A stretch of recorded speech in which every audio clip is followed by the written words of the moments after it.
Before we get into today's episode, I want to share something that's helped transform my daily routine. I've started using Bob, the refillable bottle-free body wash designed specifically for men. If you're still using bottled shower gel, you're literally washing money down the drain. Let's face it, you always use more than you need, and half of it just slips through your hands before it touches your skin. Bob combines a reusable applicator with exfoliating bristles and the world's first refillable body wash bars, formulated to match a man's skin pH of 5.5. All this means you get a deep clean with zero wastage. It's better for your skin, better for your wallet, and better for the planet. Plus, it's travel proof. Just pop on the lid and your Bob is ready to go wherever you are. For an exclusive 15% offer on your first order, head over to welcometobob.com and use the code meaningofmen15 at checkout. Welcome back to The Meaning of Men, the show dedicated to helping men find meaning, purpose, and resilience in their lives. I'm your host, Simeon Atkins, and today we're exploring the enduring legacy of Viktor Frankl, the renowned Holocaust survivor, psychotherapist, and author of Man's Search for Meaning, through the eyes of his grandson, Alex Vesely. Alex is a filmmaker, psychotherapist, and teacher who has dedicated much of his life to preserving and sharing Frankl's work. We explore Frankl's extraordinary life, the 3 key paths to discovering meaning, and discuss why fulfilment often arises from struggle, not comfort. We also touch on the misunderstood role of humour in healing, the modern-day relevance of Frankl's philosophy, and what it means to turn suffering into growth. Let's get into it. Alex, what would you like people to take away from our conversation today? That really depends on where this conversation is going, and I hope there are going to be different things that people can take away, whatever corresponds with them and whatever is meaningful, perhaps, for them to take out of this conversation. Everything can be taken away from a man but one thing, the last of the human freedoms, to choose one's attitude in any given set of circumstances, to choose one's own way. That was from your grandfather, Viktor Frankl, who has inspired countless millions of people like myself through predominantly Man's Search for Meaning, which is obviously his very famous work, but through Logotherapy, which is the underpinning of that, and all of his wider work as well. And I'm sure many people listening today will be familiar with Viktor and his work, but I want to make sure from the get-go that everyone is on the same page. So before we really dive into Man's Search for Meaning and Logotherapy specifically, tell us a bit more about who you are, and for people that aren't familiar, who your grandfather, Viktor Frankl, was. Yeah, well, so my name is Alex Vesely.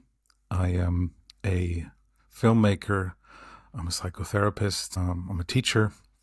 I've had the joy and the privilege of being around when my grandfather was alive for the first 23 years of my life.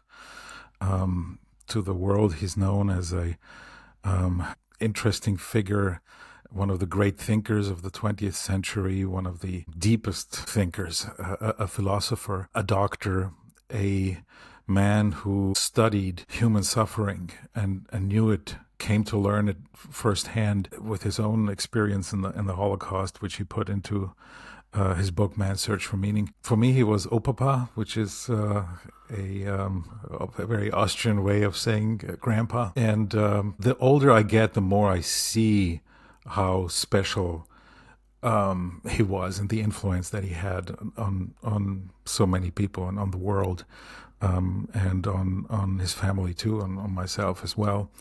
But at the time, it was just grandpa, and he was funny, and he was fun to be around with, and you could always learn something from being around with him.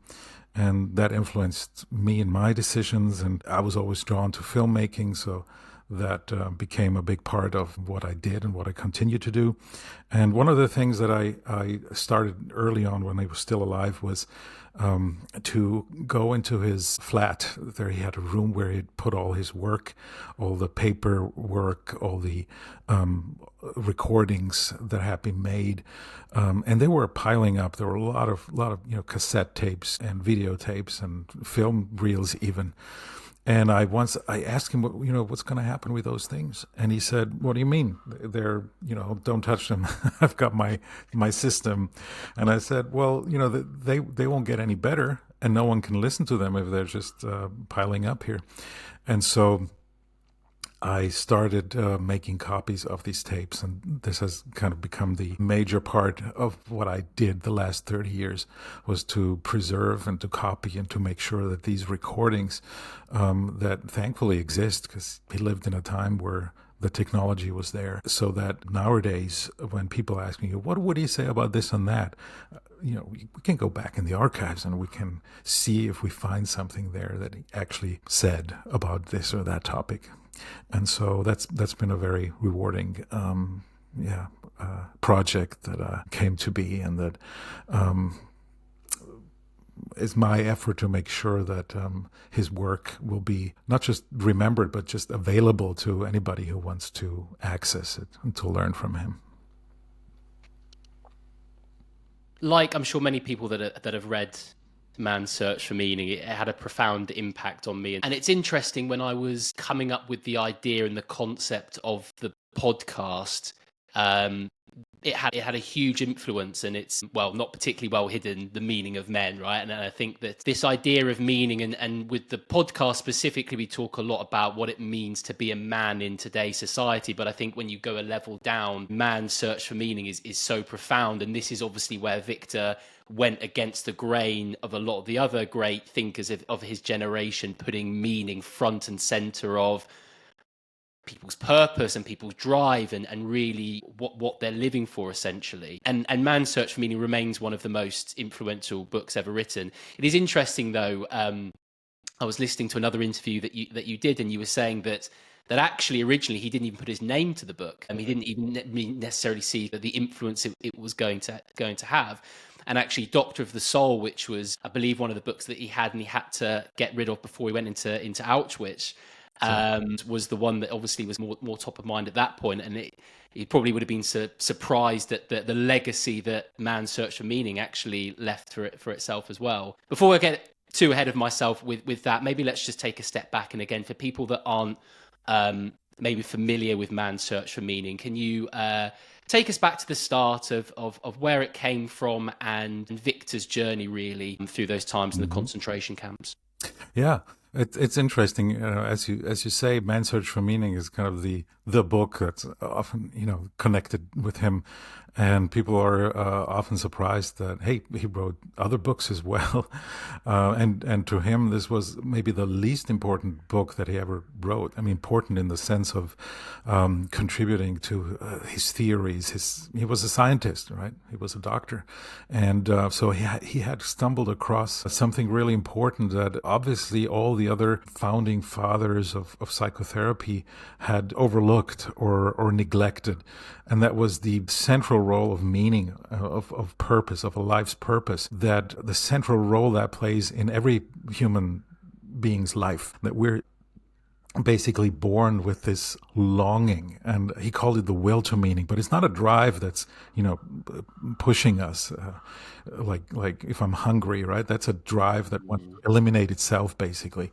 But this urge, this longing for meaning, that's always there, and it's so essential to who we are as human beings, that if you neglect that, when things go wrong, then oftentimes, not always of course, but oftentimes that is either a cause or even the cause of why life is not working out for a person.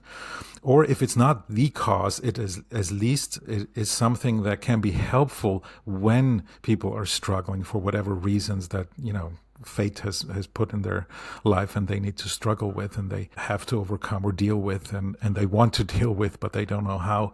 Then meaning can be a guiding factor of whether a person says, I give up and I throw my life away, or I keep going and I fight another another day.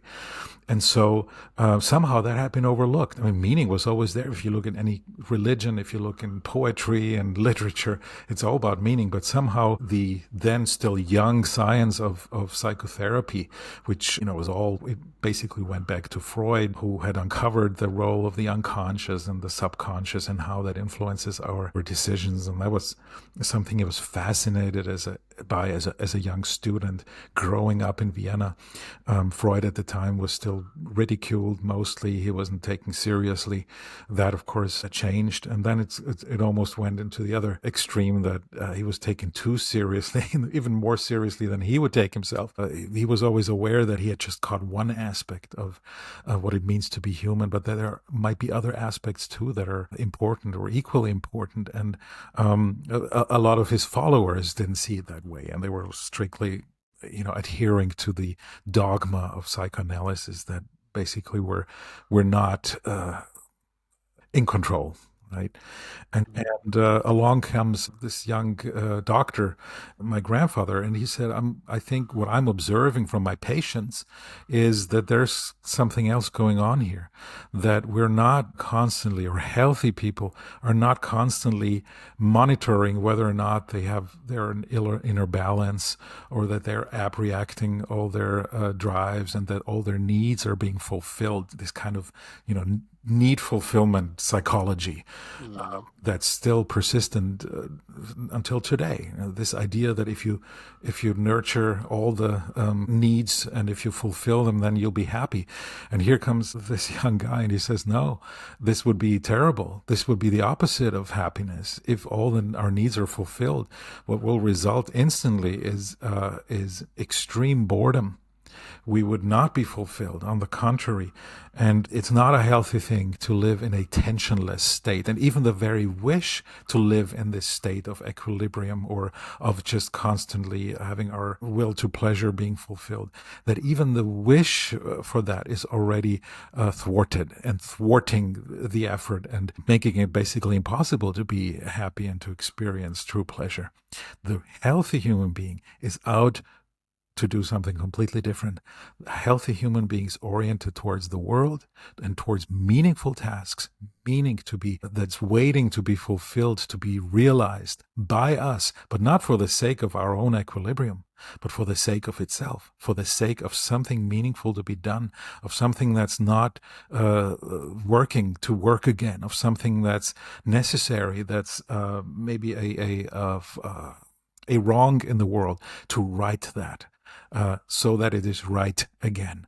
And so this meaning orientation is in us, and only when we don't manage to find a meaningful task, when we can't bring ourselves in and fix something and create something or do something that's of value in this world, if we don't find anything, then like a boomerang, our attention goes back to us, and then we become overly concerned with, how am I feeling?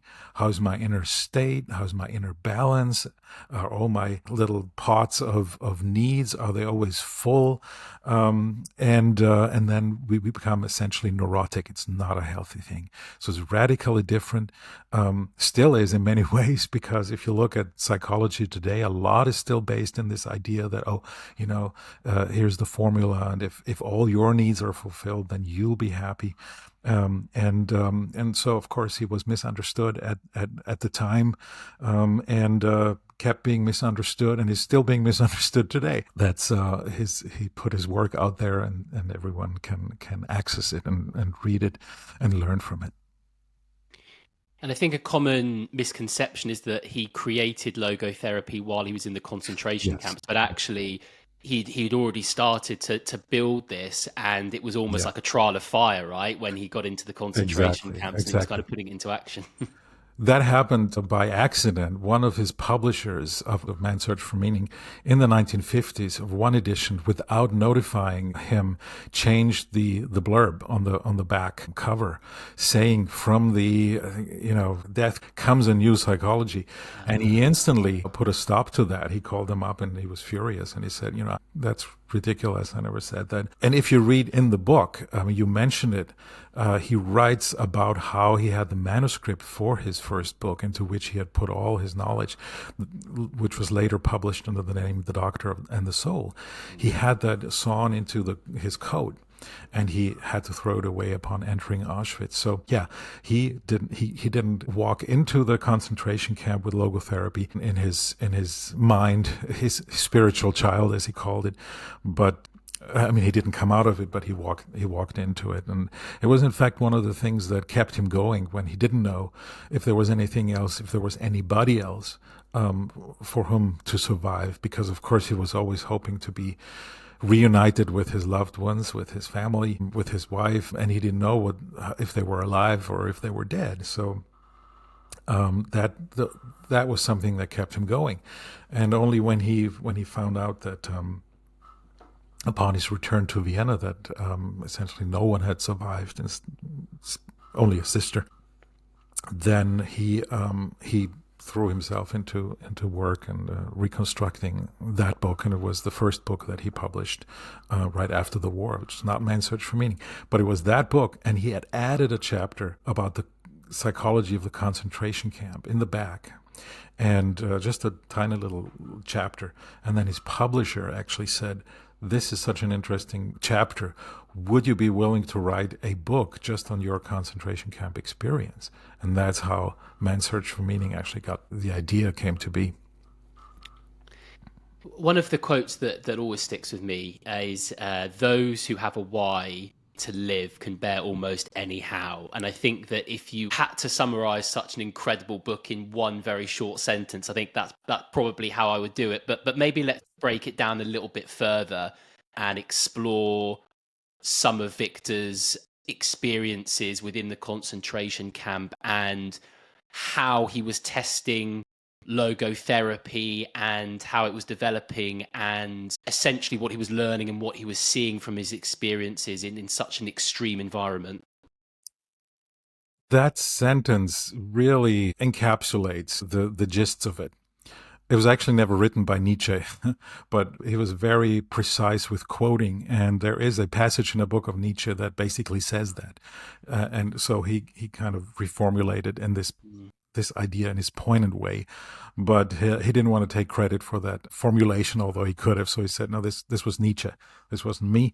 But it matched his observations and the observations that he had done when he was working as a doctor in one of the biggest hospitals here, Steinhof Hospital. And he saw what makes a difference when push comes to shove, and how are some people able to not only survive, but even thrive, even though their lives are really hard and they are hit by tragedy that can come in the form of loss, of death, of disease, right? Disease that cannot be cured, mental disease, schizophrenia, or things that to this day can't really be cured. And why is it that some people who have such hard lives still manage to live a fulfilled life, and they love their life? And they live good lives. And then there are people who seem to have it relatively easy and are kind of spared the big tragedies of life. And they struggle and they find it very hard. And even minor things just keep throwing them out of balance mentally. So what's happening here? And he found out that the deciding factor, again, is meaning. If I see meaning in my life, in what I'm doing, that can be professional or privately, or the meaning can also come in the form of other people. Right? Who am I good for? Who am I responsible for? A partner, a child, whoever, so people that are important to you.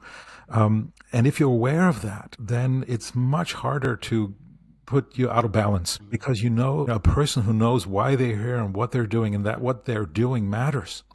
They're on a good path. And it's not so much about the conditions that we're given, essentially. I mean, there are things we can't choose in life, right? And so much of psychology, and that's not a bad thing, right, is analyzing all the conditions and how they contribute to people's well-being. And of course, that is a factor, absolutely.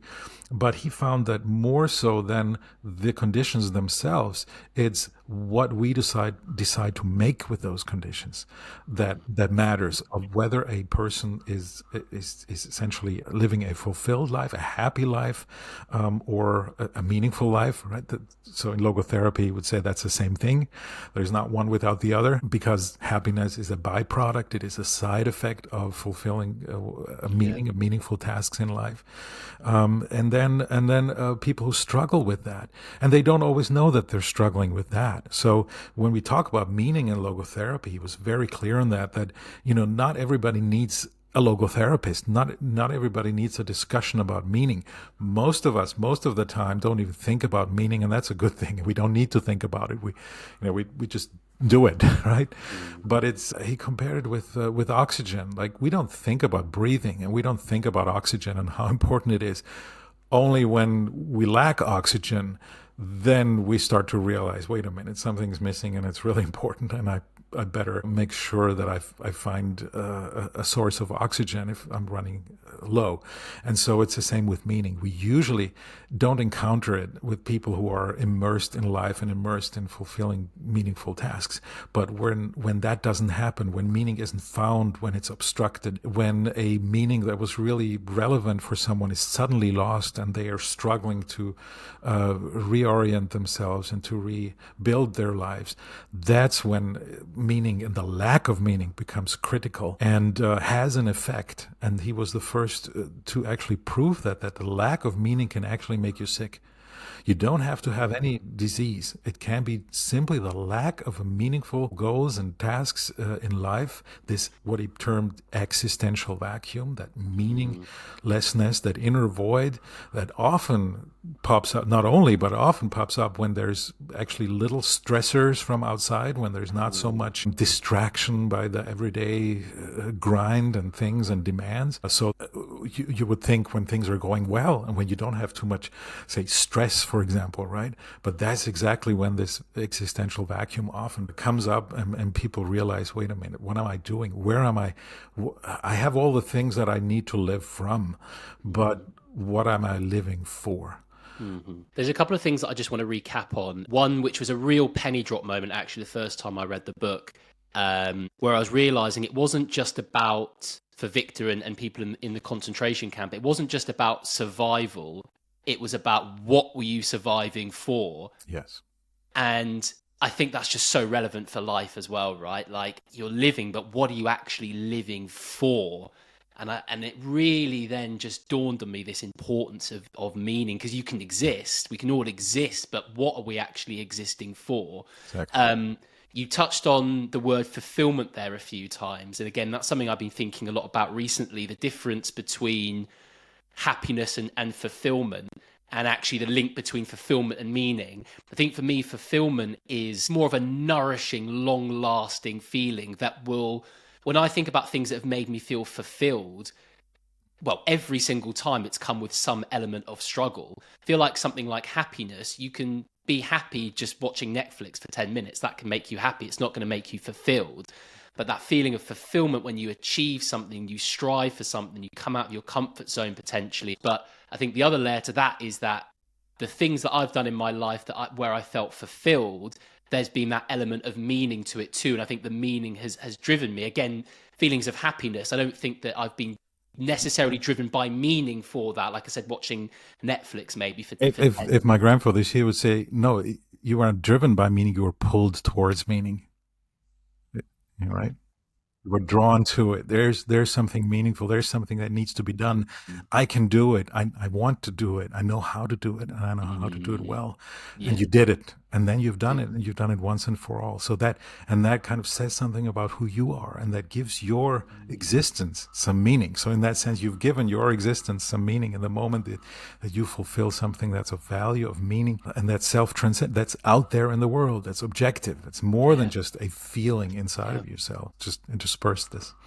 Yeah, absolutely. So Viktor proposed 3 primary ways to find meaning: through work or through some kind of deed, through love, and he often talks about experiences and really experiencing that. And then the final one, which was, I've heard it phrased lots of different ways. This is one of my favorite. If you're confronted with a fate you can no longer change, the human ability to turn a tragedy into a personal triumph. Let's dive into each one of those in a little bit more detail. And I'd be curious to know from your perspective if there's one of those that you think creates the deepest sense of meaning for someone. Well, you said it right. I mean, it's in the situation. And so every situation demands something else of us.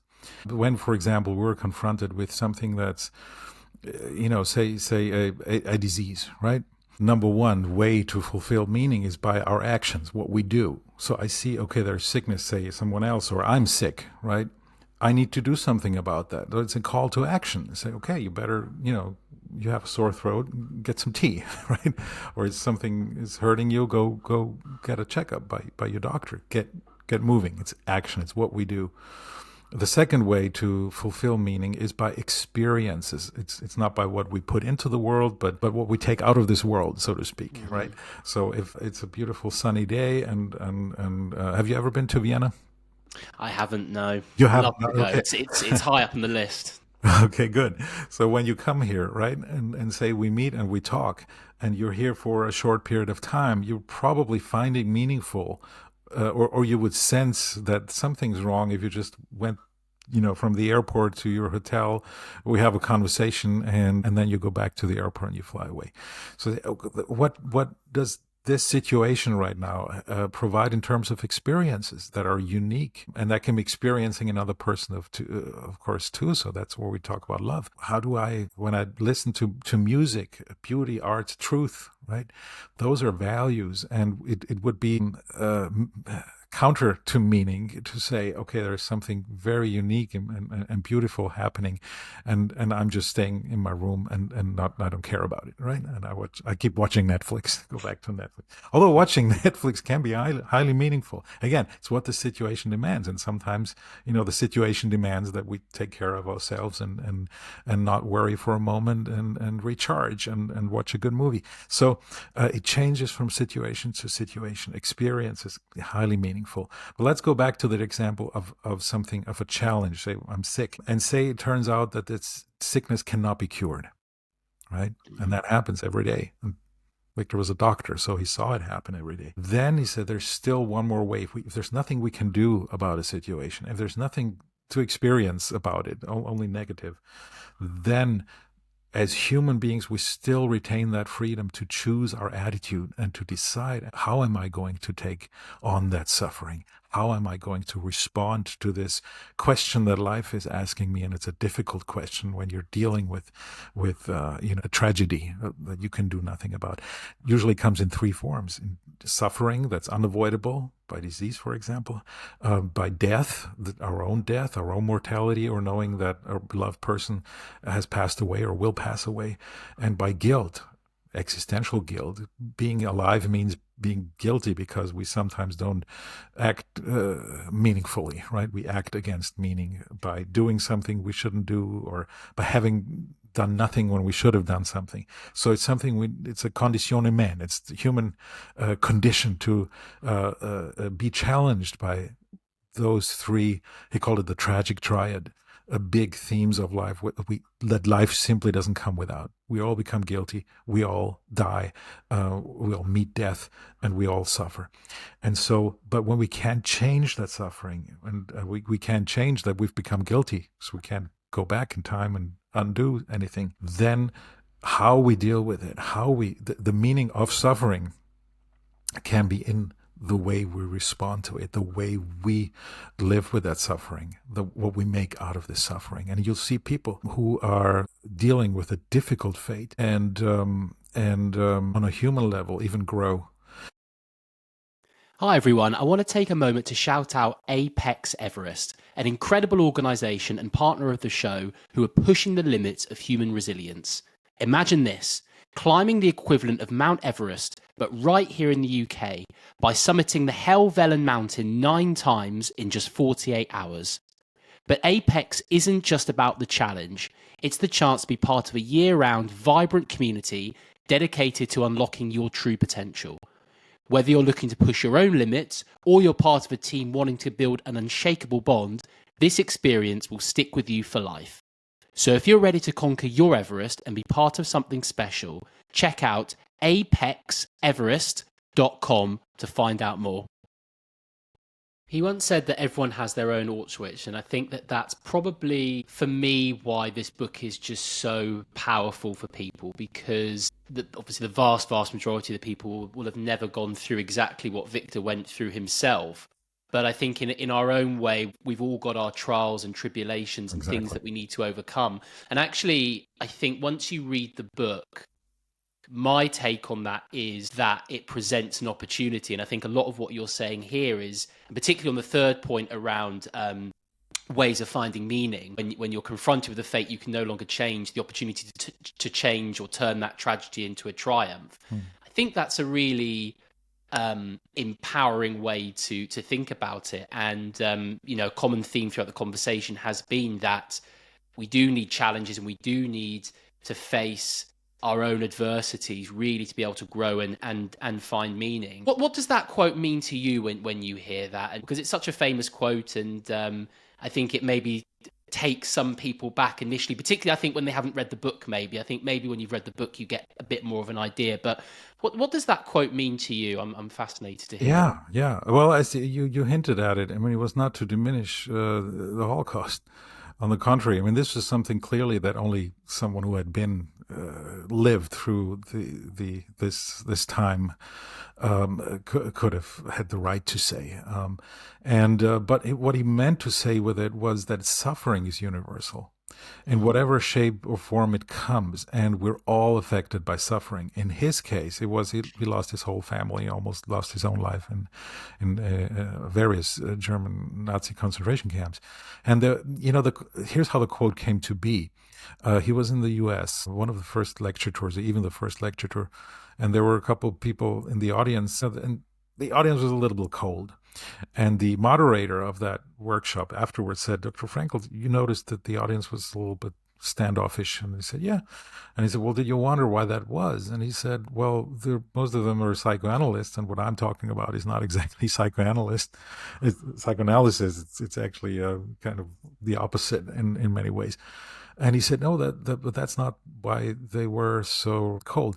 And he said, "Really, what was it?" And he said, "You came back from a great suffering, from a deep suffering, and you kind of made your way back into life. And they have not had such an experience, and it's envy or jealousy, that you managed to do that." And he thought about that, and he said, "Well, that's not right, and that's not what should be the lesson. I don't want to communicate that when I talk about the Holocaust or when I talk about my experiences," which he rarely did when he talked about, logotherapy. But people knew, and they were listening to him. And so he thought this through logically, as he did. That was kind of his hallmark. And he said, you cannot compare sufferings. You cannot say, "Oh, what you're going through, you think that's terrible, but listen to what I went through, and your suffering is nothing in comparison to mine." That's not fair, and it's not going to help, by the way, anyway, if you attempted to do that, because suffering is subjective, and suffering is whatever the worst experience you had in your life, and that can be, for a teenager to, I don't know, to lose their driver's license, right? I mean, people have killed themselves over that. It's the worst thing that can happen to you. You lose something of value. You are filled with suffering. And it's that existential confrontation with the suffering that's part of life and that life doesn't come without. And everyone has their own Auschwitz, meaning everyone has their own confrontation with a suffering that affects them so deeply that they say, "I wonder if I should go on with my life. I wonder if I want to continue now that this and that has happened, now that I'm no longer healthy, now that I've lost something that was of real importance to me or someone." And how many people say, now that person is no longer there, I don't want to live anymore. Right? Mm-hmm. And so that's suffering, and suffering is universal. You can compare suffering within your own lifespan, and he did that, and he said, sometimes I have a bad day, and I say, well, he kind of pulls himself up by his own shoestrings and say, well, what would you have done, 30, 40 years ago in the camps if what you're experiencing now would have been the worst thing? And that got him back up and to, put things into perspective. But you cannot do that with other people. Kind of reminds me a little bit of this idea of disenfranchised grief, which is where, let's say, for example, your cat passes away, but then you speak to someone else and their father's passed away, and you're being diminished because in someone else's eyes, a cat dying versus someone's father, you can't compare the two. But as you were saying there, you can maybe do that for yourself, but actually for someone else to be able to judge that isn't for them to do that, because for that person, you don't know how close they were to that cat, for example. Exactly. I think it's the same here with this idea of suffering as well. Everyone has their own levels and degrees and what really means most to them and what matters most to them. So I think that's important to remember. Yeah. Do you think that if Viktor was alive today, he'd make any amendments to man's search for meaning?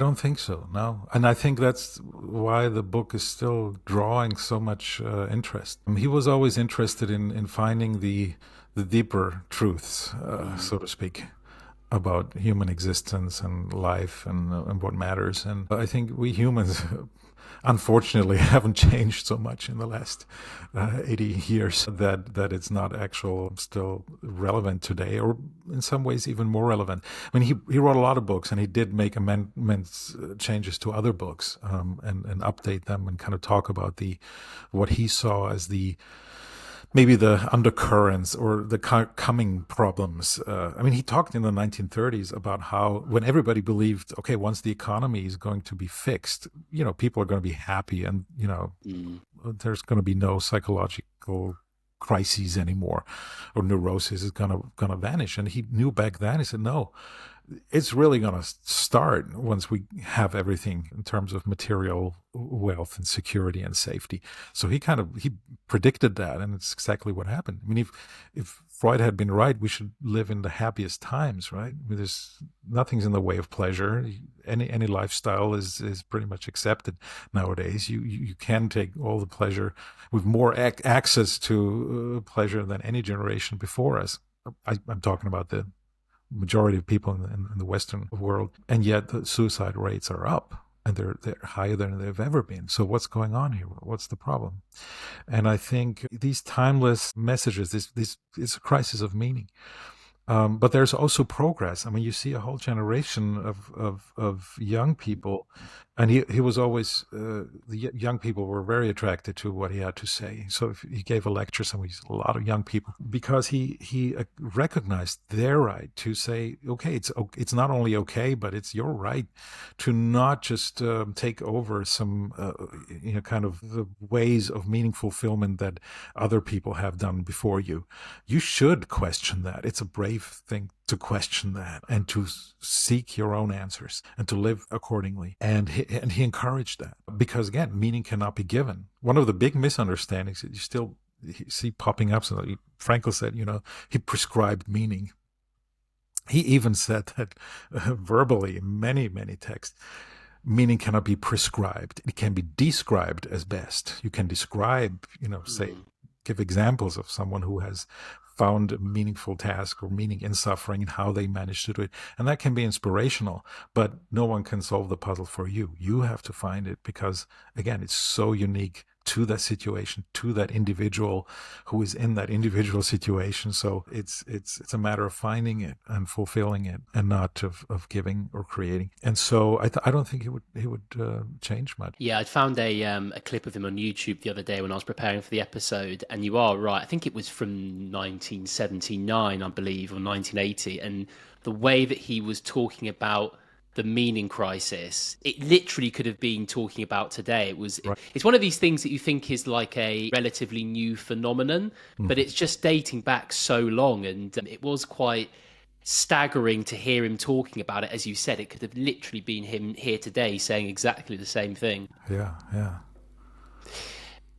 One interesting thing that I found out about logotherapy relatively recently is the fact that it taps into humor. And we haven't really spoken about that. And I had a guest on a couple of weeks ago who was talking about humor and how we can build humor habits into our life and how it's this untapped resource, really. I think we feel like it's something that happens to us, but it's something like yoga or meditation. You can actually practice it and be more deliberate with it. How does humor fit in with something like logotherapy specifically? Yeah, he was not only humorous by nature, if you like, but he saw that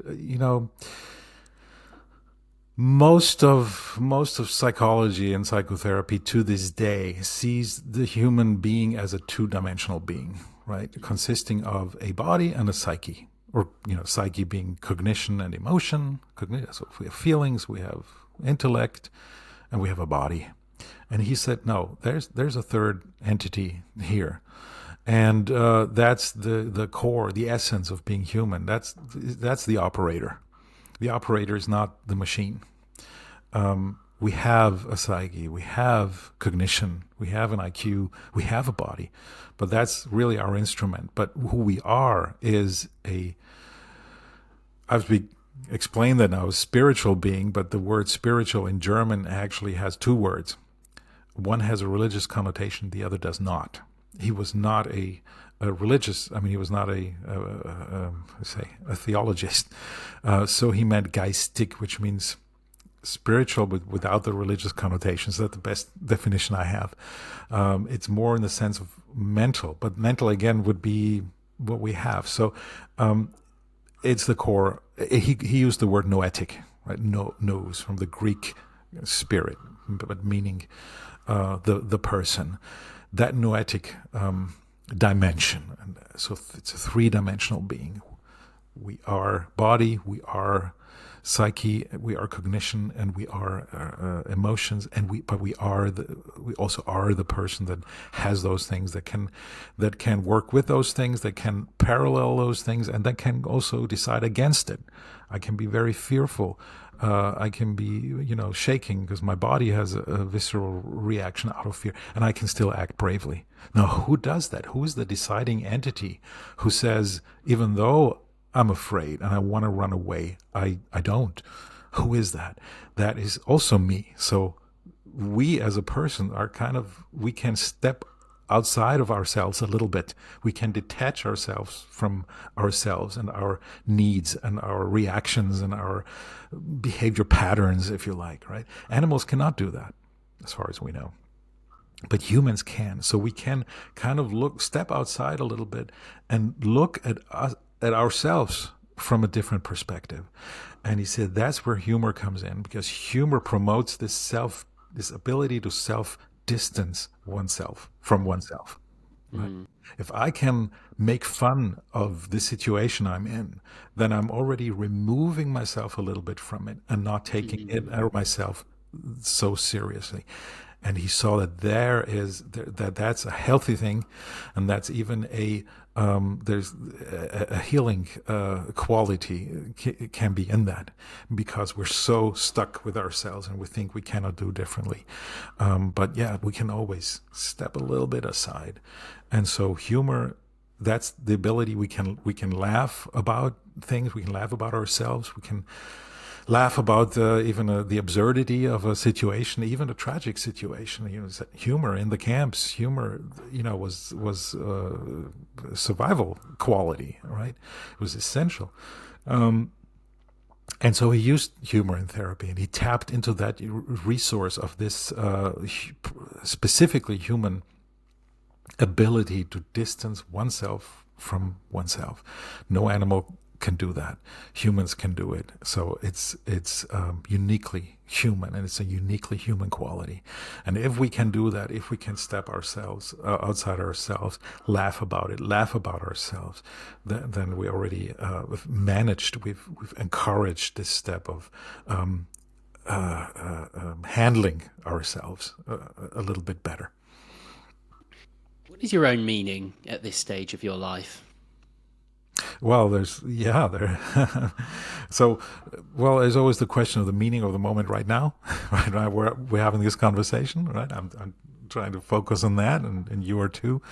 But of course, there is the bigger meaning that is okay. What am I? Where am I moving?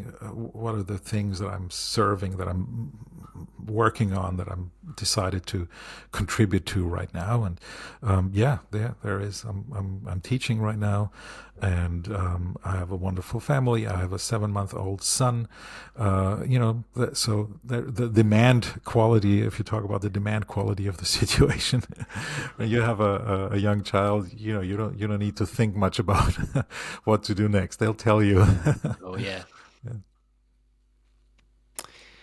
We've covered so much today, and we've really gone deep into meaning and logotherapy. I'd love to leave people with maybe a 30,000-foot view of something that you'd like them to take away from today, from everything we've spoken about, meaning and your grandfather's work and your continued work with logotherapy. If we were kind of just try and summarize that in a few sentences for people to be able to take away and start to understand meaning and what they're looking for in their lives, etc. How could we possibly do that to round off the episode today? Well, I think maybe as I mentioned, this misunderstanding that meaning is kind of what we make of it, or that it's just a sense, a feeling, sense of purpose. I always correct people and I say there's a reason why Man's Search for Meaning is called that. It's not called Man's Search for a Sense of Purpose. It's meaning, and sometimes we don't feel it. We don't have that sense that what we're doing is meaningful, and yet it can be absolutely meaningful and matter to someone maybe who we don't even think about. Our actions, what we put into this world every minute has some consequences. There's a ripple effect, and we don't always see where the ripples go, but they're there. We are having an impact, and we're constantly changing the world, and we have the freedom. The freedom of will was something that he always talked about that was not accepted in psychology either at the time. But we have that freedom that no matter what has happened to us, and no matter what other people think of us, no matter what other people do to us, we can still decide, do I want to put something positive, something meaningful into this world? Who is the person that I want to be? And we can decide who we want to be. And we can do that anytime, every day. Even if, say, we've reacted in a certain way to, I don't know, someone pushing our buttons, or, someone being mean to us. In a certain way, all our lives, we can still say from now on, I want to do it differently, and I will do it differently, and I will not react, but I will respond, and I will choose my response. And you can even take something that's negative and something that's not meaningful, and not react in kind. But you can say, okay, there's some injustice that I'm experiencing, and my answer doesn't have to be injustice. I can choose not to just pass that on, or just to, hit back. No, I can decide what am I going to do with it, and I can even respond with kindness, even if I'm being treated unkindly, if I choose so, and if I choose that that's meaningful. It has to be meaningful, right? And see, and sometimes things that are not very good in our lives, they change a lot if we make that change. And if we make it independently of how maybe the other person will react or how that situation will unfold. But if we just care about our intention, and our intention being a meaningful one, aiming at meaning, aiming at what is best for this situation, not what's best for me, what's best for the other person, what's best to meet some expectation. No, what does the situation demand, and what would be a good way for this situation to improve? And then everybody who is involved and affected will also improve, because if it's the most meaningful thing, then everyone will benefit from it. And if we just keep our eyes on that, a lot of good things can happen, and a lot of things that maybe have always gone a certain way, or we even think, it's just an automatism, and that's never going to change, suddenly can change. And I've seen that happen in practice, and I think we can all think of examples, or maybe even just try it out for once and see what happens. Is there anything important relating to your grandfather and his work that we haven't discussed today and we really should have done?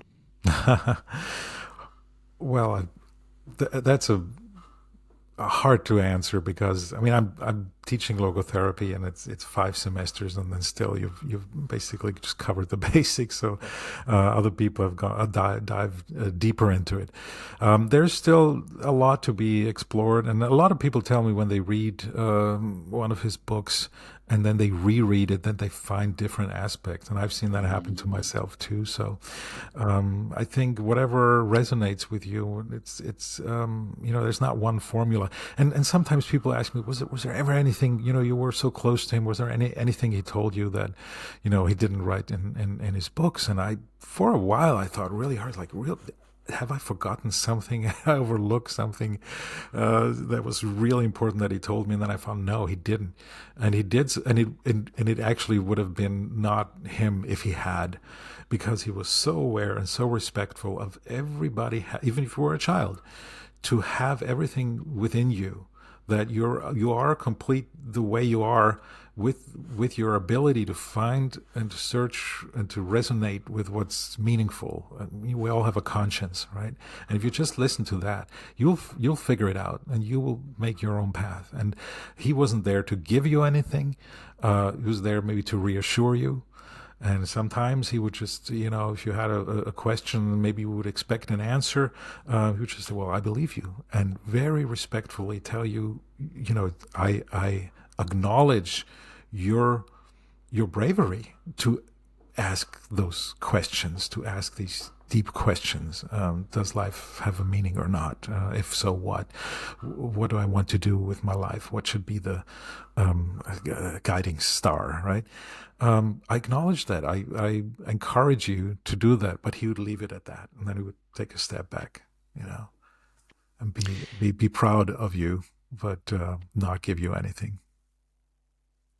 Alex, thank you so much for your time today. This has been a real gift for me personally, just being so inspired by your grandfather's work, and I'm sure other people listening that have felt the same. And for people that are just coming across this the first time, I think will be very keen to read Man's Search for Meaning, and also I think importantly explore Viktor's wider work as well, and dive into logotherapy a bit as well. I want to close with a quote that we mentioned before, but I think it's such an important one to remember. And again, as we said, encapsulates, I think, particularly Man's Search for Meaning, is those who have a why to live can bear almost anyhow.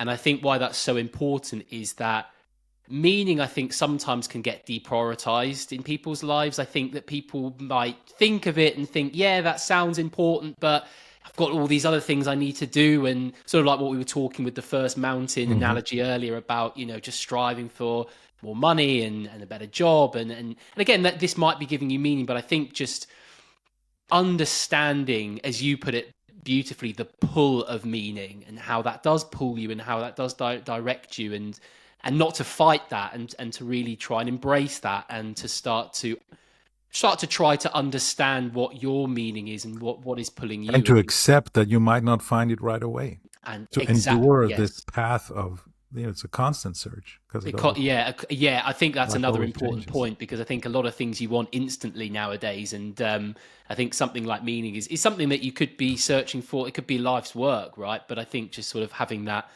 North Star is definitely something that I relate to personally myself as well. So thank you so much, Alex. This has been an absolute joy and a privilege to speak with you today. For me too. Thank you. Thank you for the invitation.